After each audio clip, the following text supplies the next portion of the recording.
আতিকনগর সিলেট আম্বরখানার ঠিক পয়েন্টে অর্থাৎ সাবেক কাউন্সিলর যে মিলনের কলোনি সেই কলোনিতে ইতিমধ্যে সিলেট এসএমপির যে ফাঁড়ির অফিসার ইনচার্জ রয়েছেন আজিজ, সেই আজিজের নেতৃত্বে এই মুহূর্তে এখানে এসে কলোনিতে উচ্ছেদ অভিযান অর্থাৎ এখানে একেবারে জোয়ার বোট বসানো হয়েছিল এবং এই যে সামনে দিয়ে দেখছিলেন এখানে নাকি ইয়াবার ব্যবসাও করেছিল। আমরা সেটা তুলে ধরার চেষ্টা করছি এই মুহূর্তে সরাসরি বাংলা টাইম। তবে আমরা দেখতে পাচ্ছি সিলেট এসএমপির যে সিলেট এসএমপির এয়ারপোর্ট থানার ফাঁড়ির ইনচার্জ সেই আজিজের নেতৃত্বে একটি টিম এসে কিন্তু এই মুহূর্তে ঘুরিয়ে দিচ্ছেন এবং ভেঙে দিচ্ছেন। চাচা একটু যদি বলেন আপনি এখানে কি কি হচ্ছে? একটা এখানে বহুত ক্রাইস হয়, বহুত চুরি চিন্তাই হয়।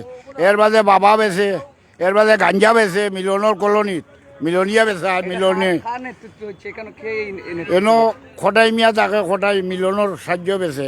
আপনি কি ওই জায়গায় বসবাস করেন? ওই জায়গায় বসবাস করি। আপনার বাসা কোথায়? আমার বাসা এয়ারপোর্ট, এখন বর্তমানে এয়ারপোর্ট বাড়ি বানিয়ে গেছি। আপনি জানলেন কিভাবে এখানে? আমি এইখানে প্রত্যেক দিন আই। আপনার লোক কেউ আছে? না, আমার কেউ নেই। এই গড়টাতে অভিযান চালিয়েছেন সেই কিসের জন্য? এইখানে খেলাধুলা হয়, কিতার খেলা? তীর খেলা, তীর বন্দুকের খেলা হয়। আজকে কি খবরে আটক করা হয়েছে? আমরা দেখতে পাচ্ছি এখানে সিলেট এসএমপির যে এয়ারপোর্ট থানাধীন অর্থাৎ এয়ারপোর্টের যে ফাঁড়ির ইনচার্জ সে আজিজ ভাইয়ের নেতৃত্বে একটি টিম এসে এখানে অভিযান চালিয়েছেন। আমরা ওনার কাছে জানার এবং জানিয়ে দেওয়ার চেষ্টা করব আজকে এই সেই ঘর এবং এই সেই কলোনি যেটাতে আপনারা দেখছেন যে একেবারে প্রকাশ্যেই তারা কিন্তু এই ভিতরে এই জোয়ার খেলার আসবাবপত্র, এই যে এখানে জোয়া খেলা হতো সেই জোয়া খেলার আসবাবপত্র আমরা এখন দেখতে পাচ্ছি। এদিকে যাচ্ছেন একটু যদি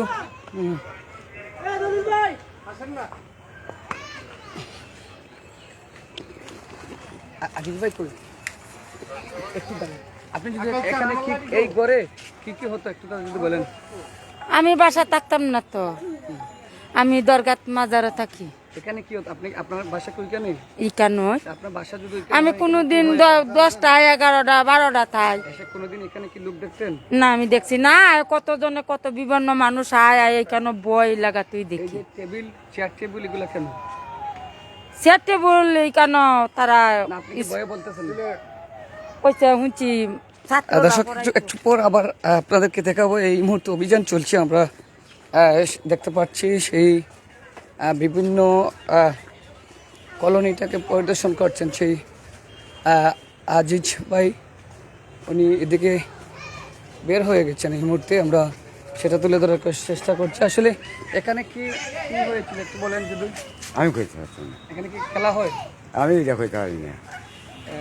প্রতিদিন এরা আসে? এটা আমি সঠিকটা কইতে পারতাম কতদিন যাবত এই খেলাধুলা চলে এখানে? না, এটা সঠিক আমি কইতে পারতাম না। কইবেন না? আপনি বই পান?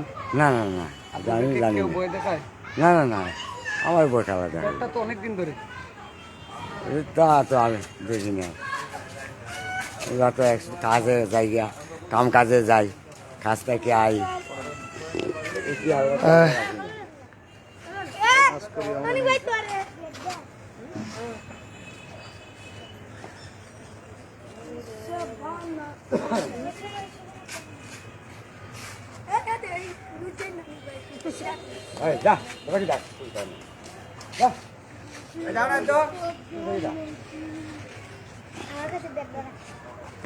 দর্শক আমরা আবারও নিয়ে যাচ্ছি ওদিকে। আসলে পুলিশের সাথে কথা বলার চেষ্টা করেছিলাম, কিন্তু এই মুহূর্তে সম্ভবত কাউকে নিয়ে এদিকে উনি অ্যাকশনে রয়েছেন, যার কারণে এখন কথা বলতে অনিচ্ছুক।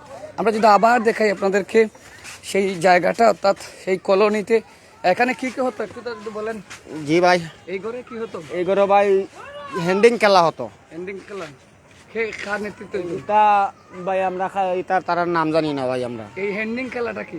হ্যান্ডিং খেলা হয়েছে গায়ে সব মোবাইলের খেলা। মোবাইলে জোয়ার বোট। হ্যাঁ, এরা এখানে খেয়ে বসায়? এখানে বহুত মানুষ আসে। বহুত মানুষ আসে, বসায় কার নেতৃত্বে? বসা কার নেতৃত্বে ভাই এটা আমি বলতে পারতেছি না। খেলা হতো। অনেকেই বলছেন এখানে হ্যান্ডিং খেলা অর্থাৎ হ্যান্ডিং মানে মোবাইলের মাধ্যমে জুয়া খেলার বোর্ড, সেই জুয়া খেলার বোর্ড এখানেই এই যে ঠিকভাবে সুন্দর করে তেরপাল দিয়ে তারা ঘর বানিয়ে একবারে স্থানীয়ভাবেই বসেছেন। এই জোয়ারবোট দীর্ঘদিন পর গোপন সূত্রের মাধ্যমে ইতিমধ্যে সেই অফিসার যে ফাঁড়ির ইনচার্জ আজিজ ভাইয়ের নেতৃত্বে ইতিমধ্যে তারা এখানে অ্যাকশন করে এবং রাস্তায় একজনকে আটক করা হয়েছে। আমরা এমনটাই জেনেছি। এই ছিল এই মুহূর্তে সেটা তুলে ধরার চেষ্টা করছি। আজকে এই কলোনির অবস্থা যদি আমরা তুলে ধরার চেষ্টা করি, এই সেই ঠিক ঘরে নাকি ইয়াবার ব্যবসা হচ্ছে। আসলে এই ঘরে কি হতো বাবা? এখানে থাকো না, একটু তো যদি বলেন এই ঘরে কি হতো? এটা তো ফিল্ডিং খেলা, ফিল্ডিং খেলাটা কি? এটা শ্রীলঙ্কার খেলা আর কি। শ্রীলঙ্কার খেলা এটা আমরাও চিনি না মনে হয় আমরা, মানে টাকা দিয়ে খেলা হয় এখানে। কার এটা নেতৃত্বে? 10টা আছে, এটা কইতাম না, এটা মালিক আছে তো তারা, কলোনিটা কলোনির মালিক সাইদের। সাইদ ও কি তদারকি করে না? তখন তো মরে গেছে, মালিক মারা গেছে, আর কোথায় না আছে তার বিদেশ। দর্শক, এই ছিল এই মুহূর্তে আমরা আধ্যাত্মিক নগর সিলেট সেই কলোনি থেকে যে আজকের এই সিলেট এসএমপির পুলিশ কর্মকর্তার আজিজ ভাইয়ের অভিযান, সেখান থেকে তুলে ধরার চেষ্টা করছি। সবাই সাথে থাকবেন। এই সেই ঠিক ঘর যে ঘরে সেই অবৈধ জোয়ার খেলা অর্থাৎ মোবাইলের মাধ্যমে এনডিআর শিলংয়ের তীরের খেলার স্থানীয়ভাবেই কিন্তু তারা ইতিমধ্যে সেই কলোনির ভিতরে বসে। এই ছিল এই মুহূর্তে আধ্যাত্মিক নগর সিলেট আম্বরখানা থেকে বাংলা টাইম ইন্টারনেট সরাসরি লাইভ সম্প্রচার। পরবর্তীতে কিছু না কিছু সাময়িক বিষয় তুলে ধরার চেষ্টা করবো। সবাই সাথে থাকবেন। রাজন আহমদ আরিয়ান, বাংলা টাইম ইন্টুন, সিলেট।